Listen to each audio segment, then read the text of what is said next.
In the first episode of the Femme Focus, we are celebrating Aparna Sen's pioneering work in Bengali cinema. Aparna Sen's contribution to cinema as an actor and a director is monumental. From a playful young bride in Satyajit Ray's Bengali anthology film Teen Kanya to a strong independent working woman determined to teach the borders of a boys' hostel a lesson in Dinen Gupta's comedy romance film Boshanto Bilap, Sen had garnered accolades as an actor by the time she began her directorial journey with 36 Chowrangi Lane. At present, especially with the Hema Committee report released last year, the discrimination and exploitation women are subjected to in the pan-Indian film industries have become common knowledge. From stories of casting couches to the rampant discrimination faced by women cinematographers and filmmakers, there is no denying that the film industry is a gendered space.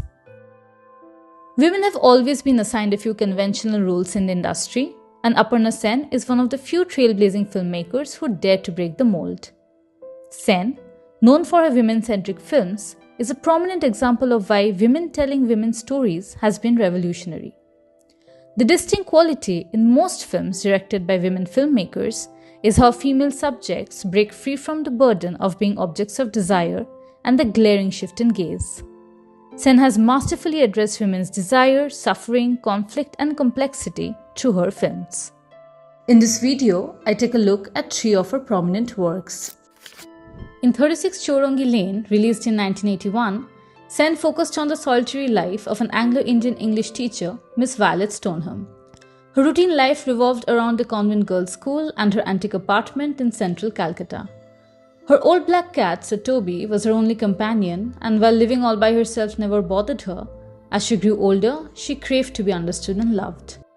Violet had almost become a relic from the past. The city, the people, the politics, and the history had significantly changed over the years, yet her routine remained unaltered. She tried to hold on to her loved ones, particularly her niece Rosemary, but she was surprised by how everyone preferred to dive into the unknown than soak in the joy of familiarity. Most of her acquaintances had left, they had either passed away or moved out of Calcutta, dreading stagnancy. Violet's life took a drastic turn when she ran into her former student Nandita at a wedding. Through Violet's character, Sen captures one's fear of being forgotten or abandoned. The film also goes on to show how perspective evolves with age, from embracing the idea of independence when young to being terrified of not having a familiar face around. Violet embodies the archetype of the cat lady, and she perhaps would have made peace with her solitude and sorrow had it not been for the 2 strangers who came into her life like a gust of fresh air and stirred up a storm before leaving her helpless and vulnerable. Sen's stylistic preference for heightened visual melodrama manifested in a dream sequence involving Violet and the love of her life. Another memorable scene from the film is when Sen depicts Violet's inner turmoil with a storm that literally enters the visual space. Paramitar Ekdin, which won the National Film Award for the Best Feature Film in the Bengali language in 2000, is centered around the relationship between an educated young woman, Paramita, and her mother-in-law Sanaka, played by Aparna Sen. A relationship that socially has always been about power, dominance, and envy was reimagined by Sen. Indian mainstream films have more often than not gravitated towards depicting strained in-law relationships. But an unlikely friendship between Paramita and Sanaka underlines how, in a patriarchal society, women are pitted against one another in a domestic setup. The age difference highlights the contrasting thought processes of the 2 central characters. While Sanaka negotiated her way through norms and traditions, Paramita dared to exercise her agency and break free from a loveless marriage. Sanaka experienced a sense of freedom after the death of her husband, the patriarch. From being tucked in the kitchen corner the entire day, Sanaka started enjoying the little things in life, from flying kites to sipping on cold coffee. Paramitar Ekdin also focused on mental health, something that Indian cinema rarely addressed at the time. Parama, starring Rakhi Gulzar, revolves around a typical housewife and the sudden identity crisis she experiences. She was a wife, a mother, and a daughter-in-law, but who was Parama beyond these roles?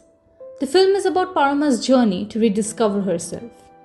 Parama's life significantly altered when she crossed paths with Rahul, a renowned photojournalist. Rahul was mesmerized by Parama's beauty when he first saw her during Durga Puja. He decided to work on a photo series titled An Indian Housewife with Parama as his subject. She was hesitant at first, but her quasi-modern Bengali family convinced her to participate. Parama never thought she was extraordinary, and she couldn't help but wonder what Rahul saw in her. To be appreciated and admired by a stranger was a new experience for Parama. She had been so caught up with domestic work that she had forgotten about the little joys in life. Rahul inspired her to chase happiness, and she once again started playing the sitar. To Parama's character, Sen addressed how housewives are often reduced to unpaid labourers whose desires and dreams are neglected by their loved ones. But the minute they experience a sense of independence and dare to think about themselves for once, society goes berserk. Everyone around her tries to convince her that her emotions are invalid and she is hysterical.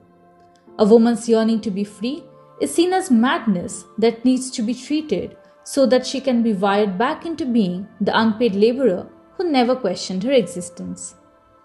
While a woman is subjected to scrutiny, shame, and abuse when she finds sexual pleasure outside her loveless transactional marriage, a man is spared the difficult questions. Sen closely examines how one compromises and represses their desires to adhere to societal expectations, even if that results in unhappiness and frustration. The film makes one wonder if protecting societal framework is more important than an individual's happiness. Aparna Sen paved the way for contemporary women filmmakers in India, even though the journey continues to be laced with struggle and discrimination even today.